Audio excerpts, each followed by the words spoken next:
So today we're going to be discussing Chapter 11, which deals with sexual orientation and the struggle for equality. So here's a quote from Coretta Scott King, who's a civil rights activist. Homophobia is like racism and anti Semitism and other forms of bigotry in that it seeks to dehumanize a large group of people, to deny their humanity, their dignity, and personhood. This sets the stage for further repression and violence that spread all too easily to victimize the next minority group. So, the learning objectives for this week are to hypothesize reasons for the differences in acceptance of LGBT people by regions of the world, to describe the problems associated with doing research on gay men and women, to support the position that homosexuality is a consequence of nature, not nurture, to using each of the sociological theories, analyze the historically negative attitudes toward gay men and women, to identify the origins of anti-LGBT bias, to describe the contact hypothesis, to summarize the arguments in favor of marriage equality, list the consequences of anti-LGBT bias, evaluate the various programs and policies set in place to achieve LGBT equality, and to discuss the impact of Obergefell and Hodges on society. So the chapter outline is as follows. First, we're going to discuss the global context, a worldview of the status of homosexuality. Then we'll discuss homosexuality and bisexuality in the United States, a demographic overview. Then we'll move on to the origins of sexual orientation, and then the sociological theories of sexual orientation inequality. Then we'll discuss the cultural origins of anti-LGBT bias. We'll move on to the prejudice against lesbians, gays, and bisexuals, and discrimination against lesbians, gays, and bisexuals. Then we'll talk about the consequences of anti-LGBT bias. Then we'll move on to strategies for action toward equality for all. And finally, we'll discuss the understanding sexual orientation and the struggle for equality. So the introduction. So the term sexual orientation refers to a person's emotional and sexual attractions, relationships, self-identity, and behavior. Heterosexuality refers to the predominance of emotional, cognitive, and sexual attraction to individuals of the opposite sex. Homosexuality refers to the predominance of emotional, cognitive, and sexual attraction to individuals of the same sex. And finally, bisexuality is the emotional, cognitive, and sexual attraction to members of both sexes. So the term lesbian refers to women who are attracted to same-sex partners. The term gay can refer to either women or men who are attracted to same-sex partners. The acronyms LGBT, LGBTQ, LGBTQI, as well as an assortment of other variations, are used to refer collectively to individuals who are lesbian, gay, bisexual, transgender, questioning, or queer, and intersex. And sometimes one will encounter the acronym accompanied by the letter A, which stands for allies. So the global context. Homosexuality has existed throughout human history and in most, perhaps all, human societies. 72 countries, nearly one-third of the world's nations, continue to criminalize same-sex relations. However, in general, countries throughout the world are moving toward increased legal protections of non-heterosexuals. So in 2014, the United Nations Human Rights Council passed a resolution introduced by Brazil, Germany, Spain, and Great Britain, and 42 other co-sponsors expressing grave concern at acts of violence and discrimination in all regions of the world committed against individuals because of their sexual orientation and gender identity. So homosexuality and bisexuality in the United States. Sexual orientations, problems associated with identification and classification. The classification of individuals into sexual orientation categories such as gay, bisexual, lesbian, or heterosexual is problematic for a number of reasons. First, distinctions among sexual orientation categories are simply not as clear-cut as many people would believe. So that statement right there is basically stating that sexuality is a spectrum. It's not black or white. It's not one or the other. It's just not as clear-cut as we believe. The second factor that makes classification difficult is that research with same-sex population has tended to define sexual orientation based on one of three components: sexual romantic attraction or arousal, sexual behavior, and sexual identity. And finally, the social stigma associated with non-heterosexual identities. So LGBT individuals in same-sex couples households in the United States.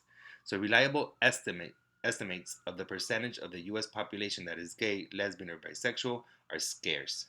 It is estimated that there are more than 10 million LGBT adults in the United States, comprising 4.1% of the adult population. LGBT identification is higher for women than for men, and LGBT identification for millennials, those born between 1980 and 1998, increased the most from 5.8% in 2012 to 7.3% in 2016. So, the origins of sexual orientation. In the absence of compelling findings, many practitioners and professionals believe that sexual orientation might be determined by the interplay of environmental and biological factors. Further, most people experience little or no sense of choice about their sexual orientation. So, here it's saying that it's both nature and nurture, and it interplays together. But at the end, there is no sense of choice. Most people do not state that they chose to be either heterosexual or homosexual or bisexual. In fact, most people believe that they were born that way. Currently, Americans are at odds over the factors that contribute to someone being gay.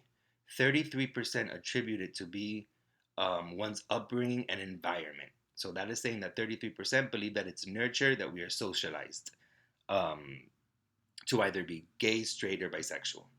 And while 46% believe that people are born gay and lesbian. Yet, long term, there has been a significant shift away from the belief that homosexuality is a choice. In addition, Americans' views on what causes non heterosexual orientations appear to be the most strongly associated with their support with same sex rights. So, can gays, lesbians, and bisexuals change their sexual orientation? Those who believe that non heterosexuals choose to have same sex attractions tend to think that these individuals can and should change their sexual orientations. Various forms of reparative therapy, conversion therapy, and reorientation therapy are dedicated to changing the sexual orientation of individuals who are non heterosexual. The American Psychology Association collectively refers to these treatments as sexual orientation change efforts. I would like to add also that many states um, are now deciding it to make it illegal for people to do conversion therapy and to make their children go under conversion therapy. It doesn't seem to work. There is no proof that it does work. In the same way that think of it this way. If you're straight, can someone change you to be part of the LGBTQ community? Can someone change you to then be gay if you're straight? Um, for the most part, I think that most of you would answer no, that people won't be able to change you to be gay. So you have to think of it that way. Then the same thing goes for gay people.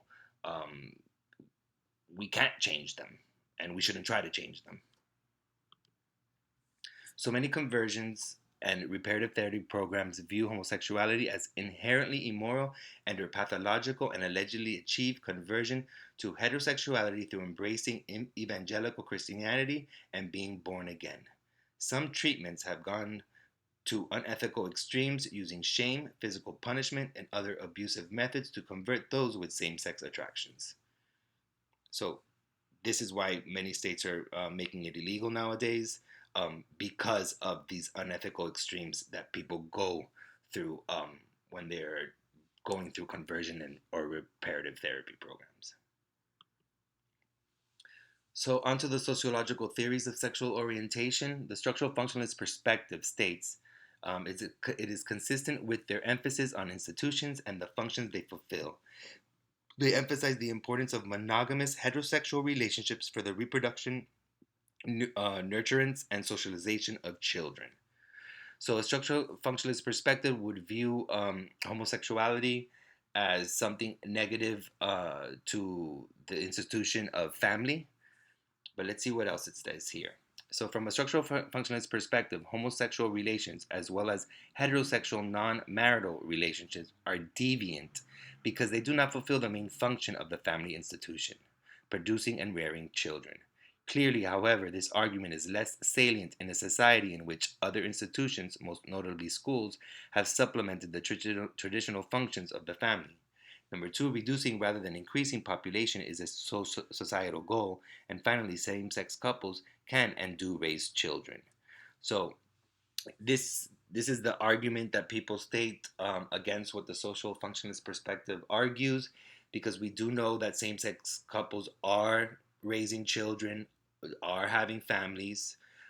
We do know that society is overpopulated, so maybe this is a way that society has moved on to depopulation, in the sense that if gay people choose to have kids or not to have kids, what is, if they choose not to have kids, it's a benefit to society, because at the end of the day we are overpopulated.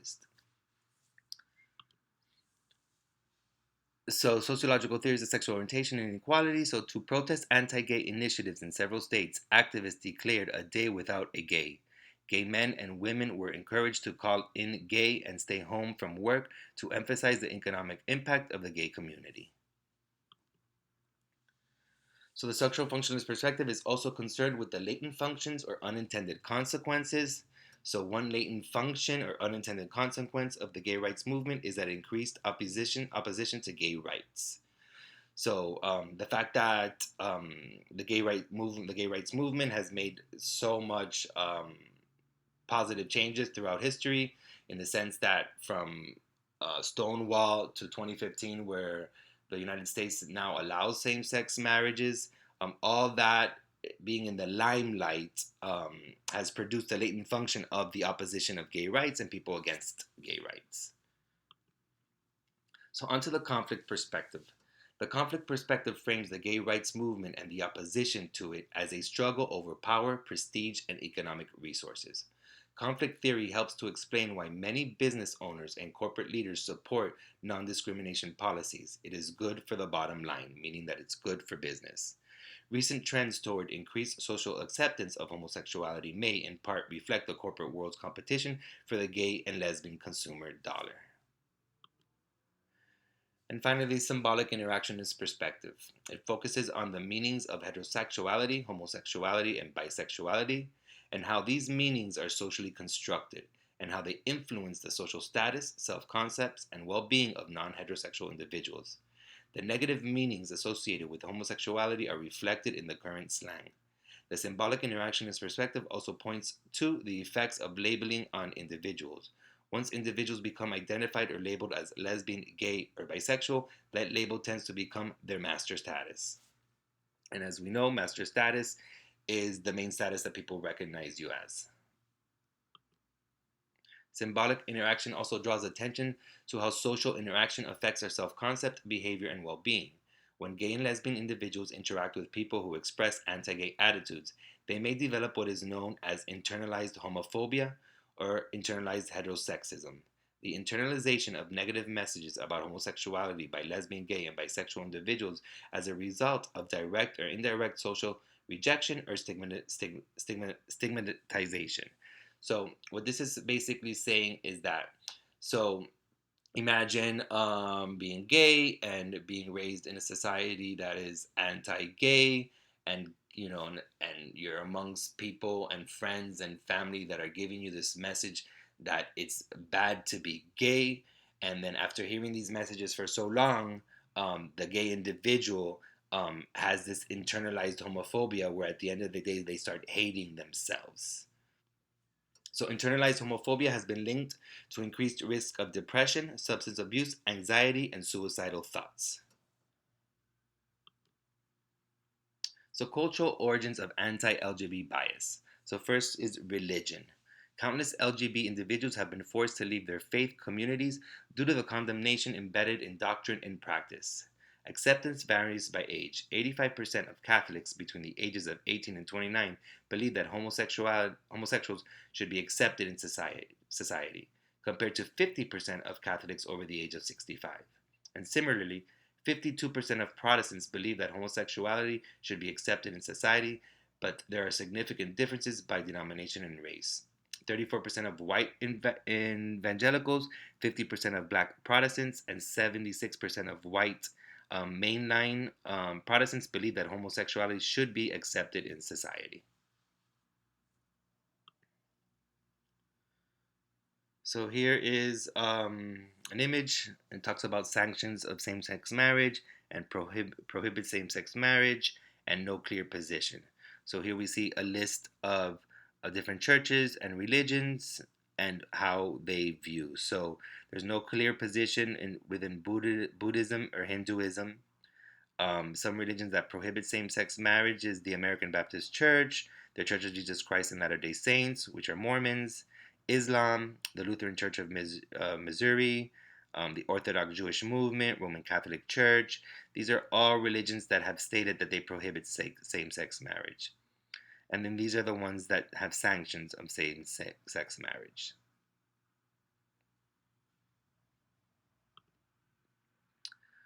So, from a conflict perspective, heterosexual men's subordination and devaluation of gay men reinforces gender inequality. Negative views toward lesbians also reinforce the patriarchal system of male dominance.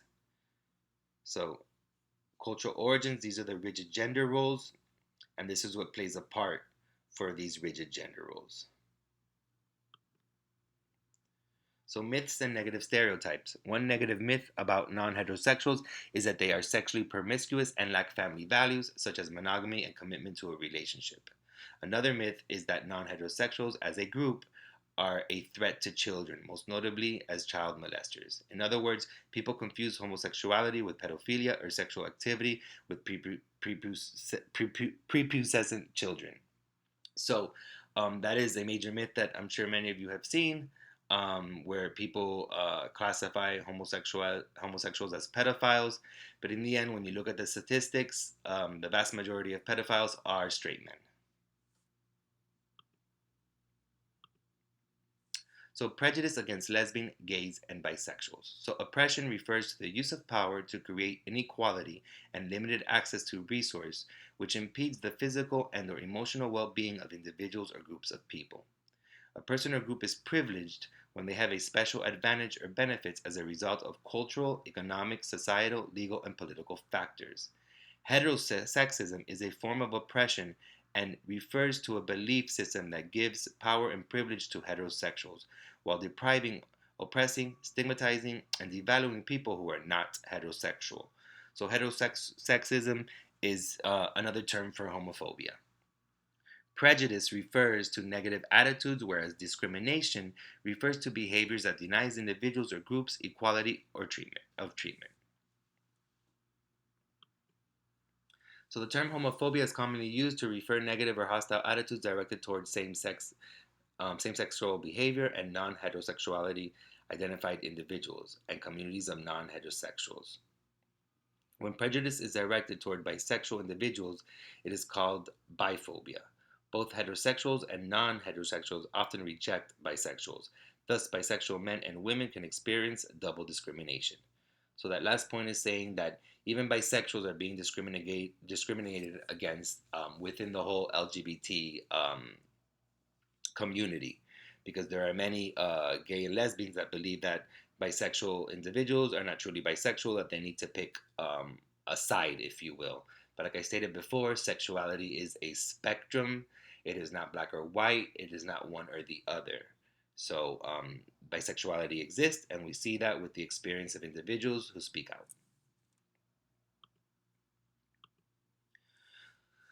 So, workplace discrimination and harassment. In 2015, a survey of 1,000 likely voters in the 2016 election, 51% Republicans and 72% of independents and 80% of Democrats said they were in favor of protections against LGBT discrimination in the workplace. So here we see how 80%, the vast majority, of Democrats, 72% of independents, the vast majority, and 51% of Republicans, which is about half, are all in favor of protecting the LGBT community from discrimination in the workplace. Federal workers and 28 million employees of government contracts are protected from LGBT discrimination per a 2015 executive order. Yet only 6 states and Washington, D.C. have laws specifically protecting LGBT workers for private, state, and local employees from discrimination. And I'm not sure if many of you know, but this past June, the Supreme Court ruled that it was illegal to fire anyone, whether it's a government employee or an employee at McDonald's or Burger King or anywhere else in the country.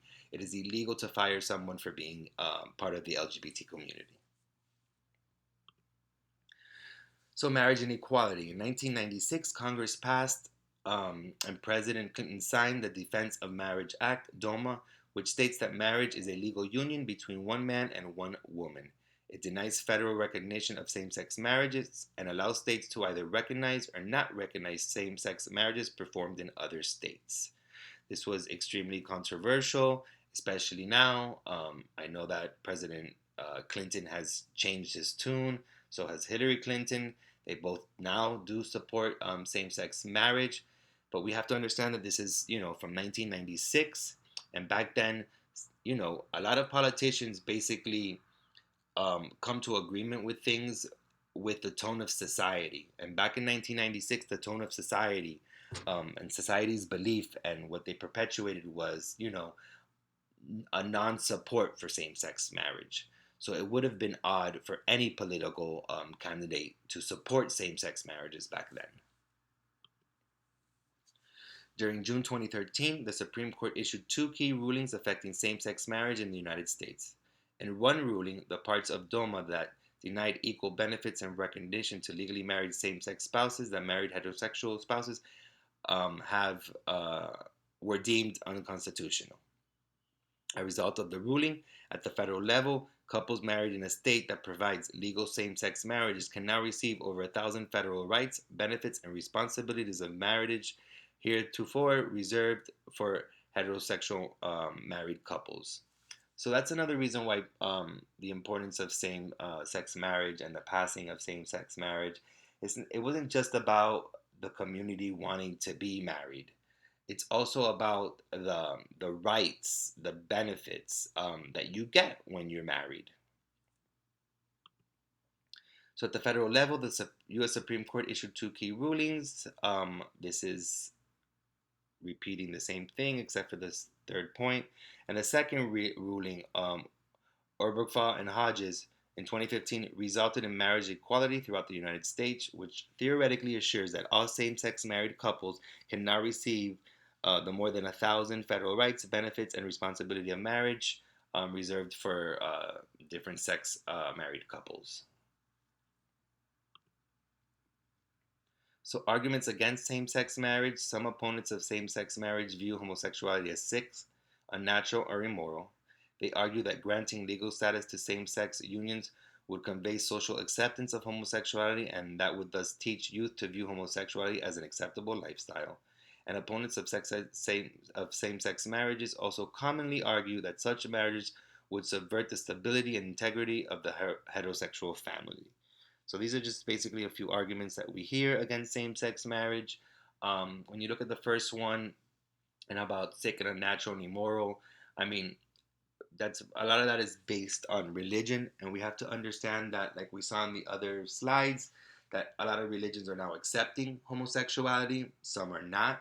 Another thing that we need to look at and understand is that not everybody is religious, so we shouldn't place our religious beliefs on everybody.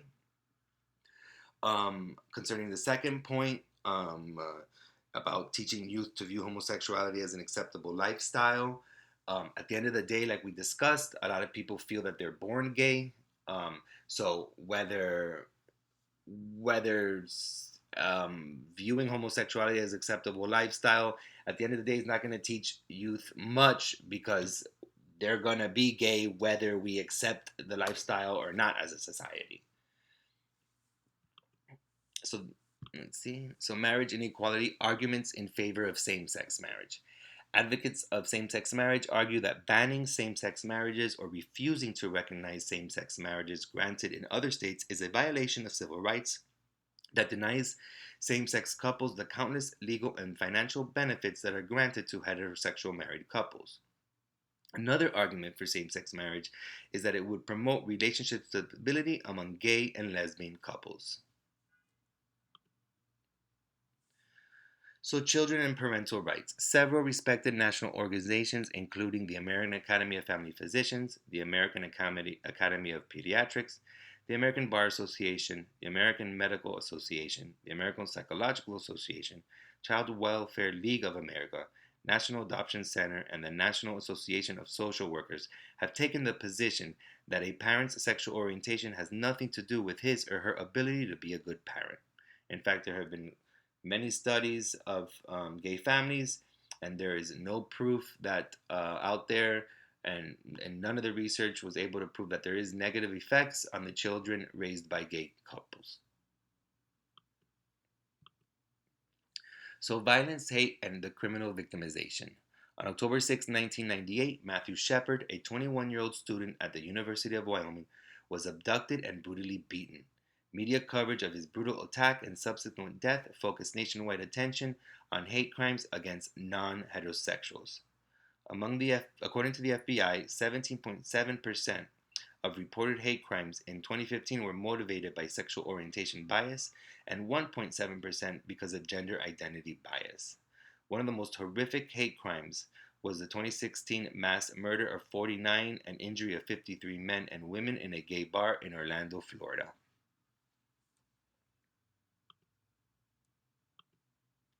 So, anti LGBT hate and harassment in schools and campuses.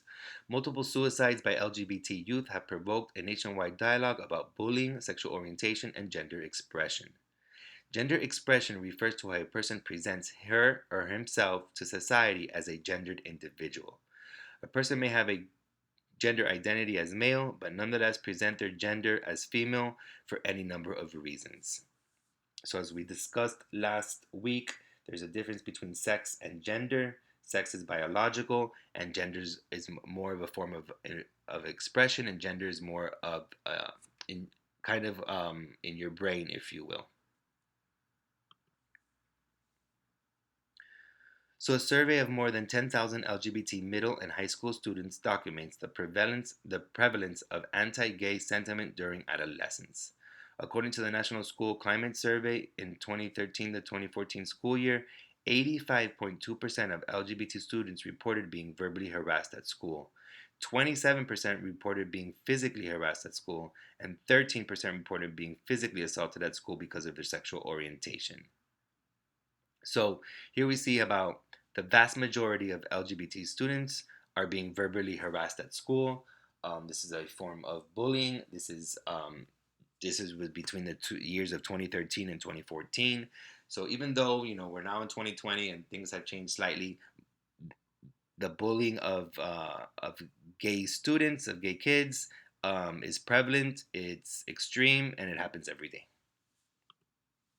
So 58.8% of LGBT students heard homophobic remarks, such as faggot or dyke, frequently or often at school. 56.4% heard negative comments about gender expression, not acting masculine enough, frequently or often. Over half of the LGBT students, 57.6%, reported that they felt unsafe in school because of their sexual orientation, and 43.3% because of their gender expression. And finally, 31.8% of LGBT students missed at least one day of school in the previous month because of safety concerns or feeling uncomfortable. So we see how this is even affecting attendance. It's affecting their psyche. Like we said in the other slides, a lot of this can lead to suicide, depression, extreme sadness.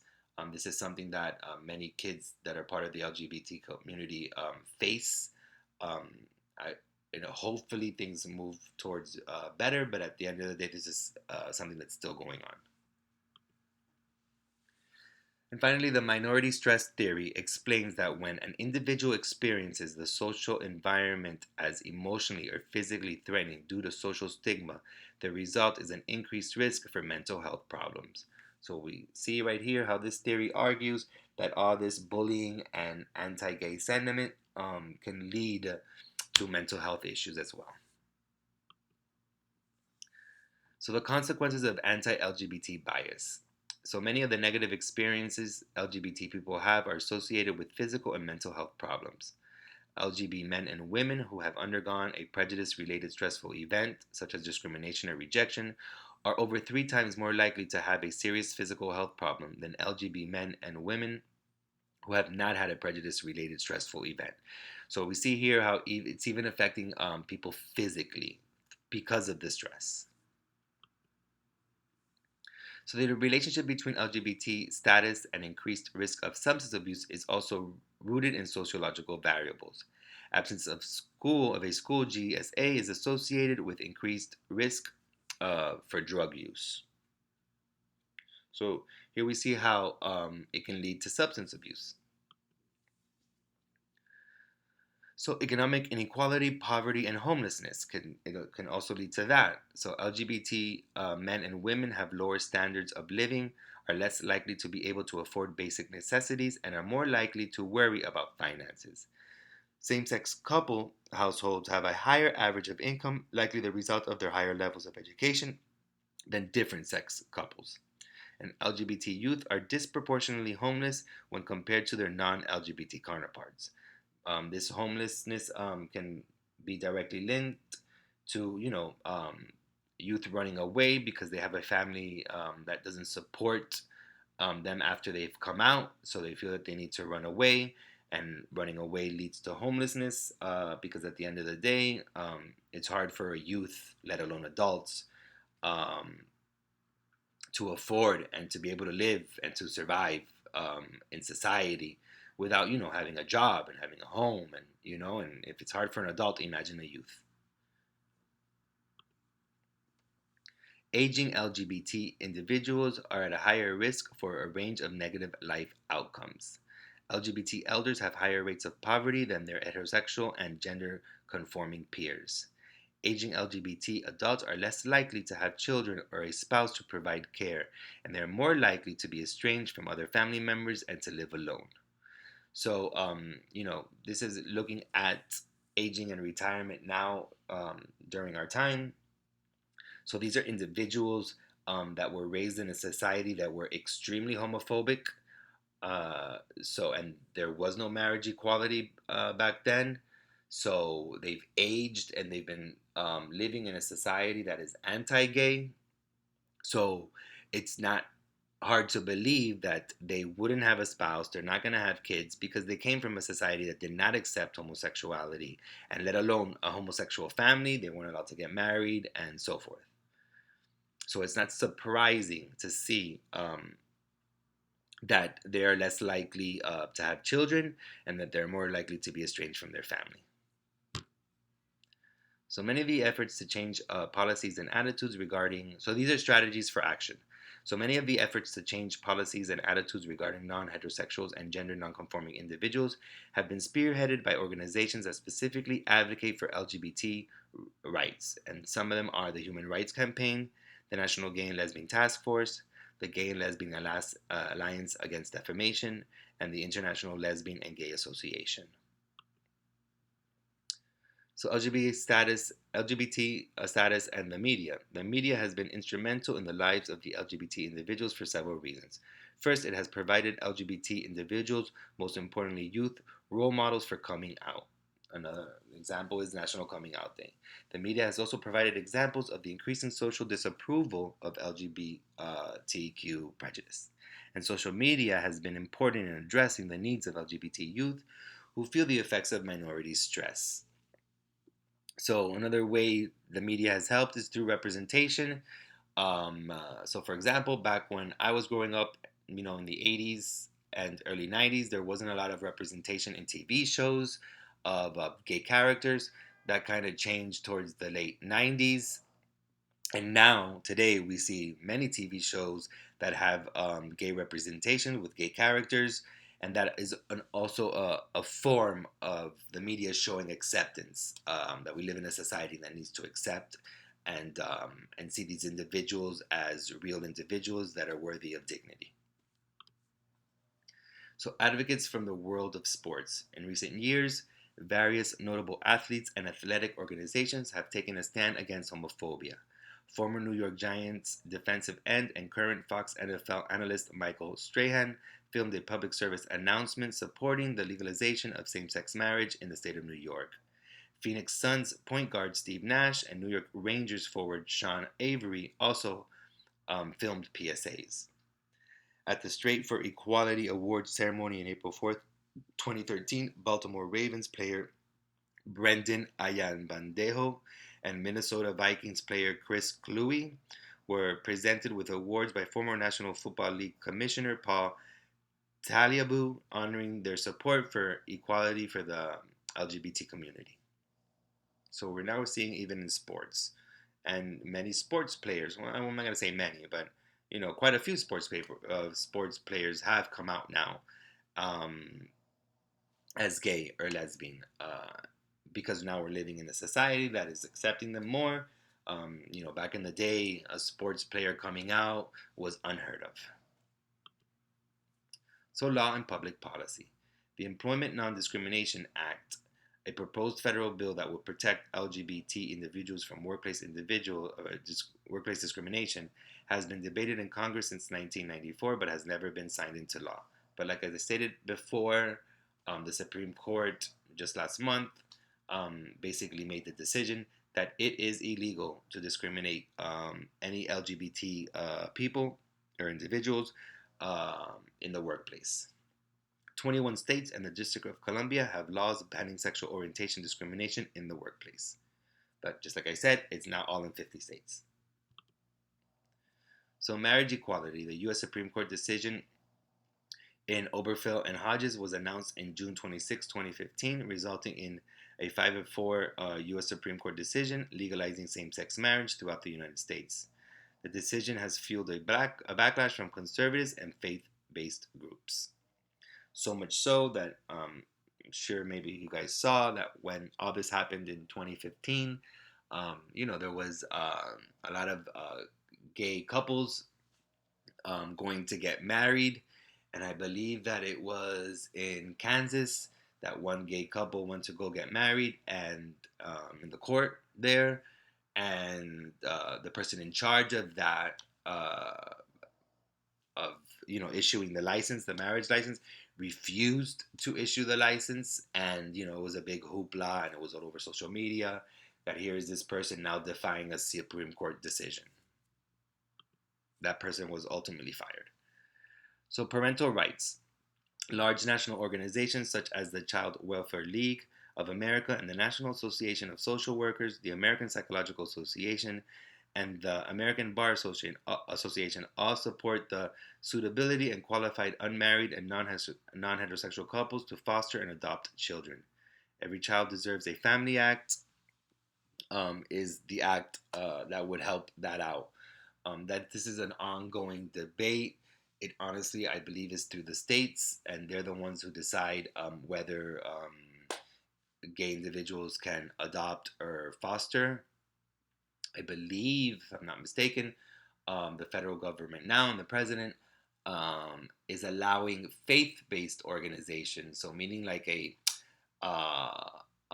foster care or an adoption agency that's faith-based, meaning religion, can discriminate and say no to a gay family and say no and not allow them to either foster or adopt children.